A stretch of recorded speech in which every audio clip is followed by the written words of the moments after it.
Seriously, no cap, men suck. Would anyone like to tell me why 100 gex from Wish is currently getting riled up? Seriously, no cap, men suck. If you're a man and you're watching this, there's like a 75 to 80% chance that you suck. You know what, Queen? I cannot agree more. Like, when I think about men, I think about the wage gap.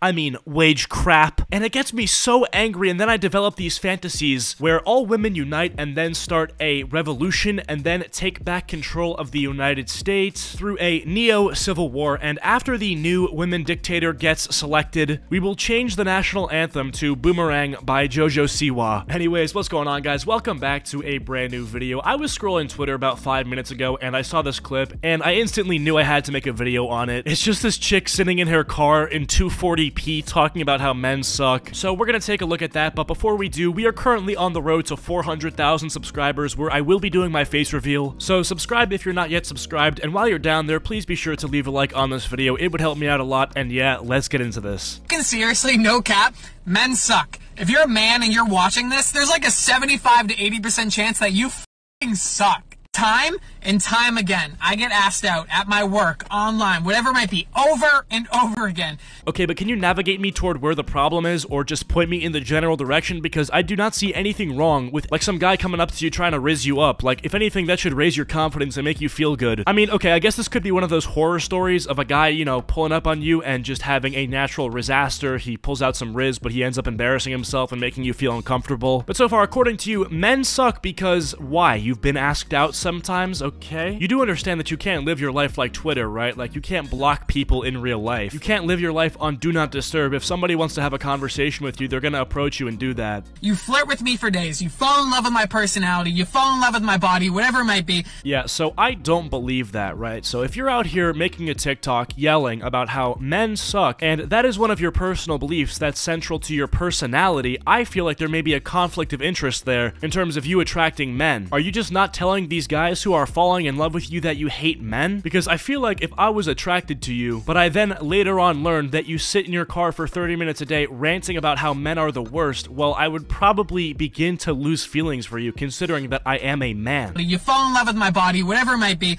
and then I end up in the end telling you I'm a post-operative transgender woman, and like that, you disappear because of your shallow, fragile masculinity, and you try and play it off like, no, that's just not for me. You. Alright, first of all, settle down, alright? You're currently beefing with the front-facing camera of your iPhone. Like, I didn't do anything to you. Like, the LCD screen on your iPhone in which you are currently beefing with has done nothing to hurt you, okay? So pipe down. But let's take a second and tactically assess this problem that this young TikToker is facing. So this TikToker starts it off by screaming about how she hates men, and then goes on to explain that the trouble she faces in life stems from the fact that men apparently fall in love with her, but once they realize that she is a transgender women no longer want to be involved. Now, she finds that to be very offensive. Now, let's dissect this for a second. Okay, a guy falls in love with you. That's awesome. That's fantastic. You love to see it, okay? Maybe you bond over your love of astrology and almond milk. Okay, boom. That's a lovely, blooming relationship starting. You begin dating. You're exploring local vegan restaurants together. You're learning about simple ways to incorporate gender-inclusive language in your day-to-day life. It's going great, okay? You have a beautiful relationship starting, but about maybe 3 weeks into the relationship, things get a little bit intimate, you know? Like, it's about to get to that point. Now, some would say that this is the most important part of a relationship, that the physical aspect is almost sort of the epicenter of what makes a relationship work. Because to some extent, physical attraction is sort of like the metaphorical glue that keeps a relationship together. Obviously, there's a lot of things that you can bond over, and personality is a massive part of it, but at the end of the day, if you do not find each other attractive, if you don't like looking at the person that you're into, and you don't find any pleasure in being intimate with this person physically, then you kinda gotta reassess. Now, it's sounding like that is exactly what happened with some of the men that were interested in you. Once they learned that the physical intimacy part of it would not be what they expected, they were no longer interested, and that's very common, and that's very fair. You, as a transgender woman, do not possess the attributes that are desired by most men. And unfortunately, that's just how it is. Like, when people don't desire you, you just gotta move on, take the DL and just, you know, go next. You can't force guys to desire you, and you can't guilt those guys in the form of a TikTok because they don't desire you. Like, you're like, oh, your masculinity is fragile because you don't want to be with a trans woman. Like, no, they just don't desire you, and that's just how it is. You can't change that. Like,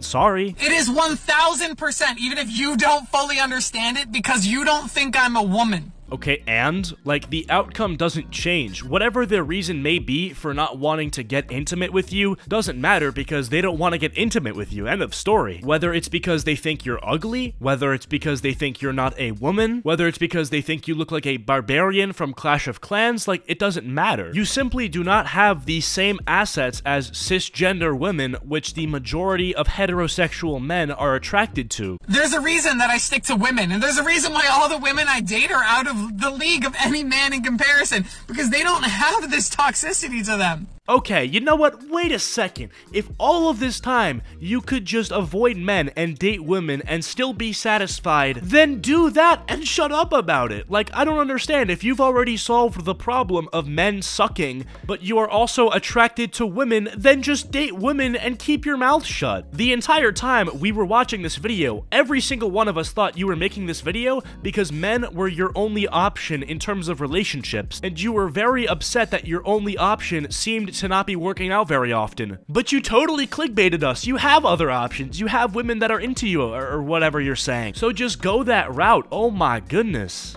Trans women are more than goddamn genitals. Ask us about our brain before you ask us about our body, you f***ing twats. You straight up don't deserve us. And you think that we don't deserve you. F*** you.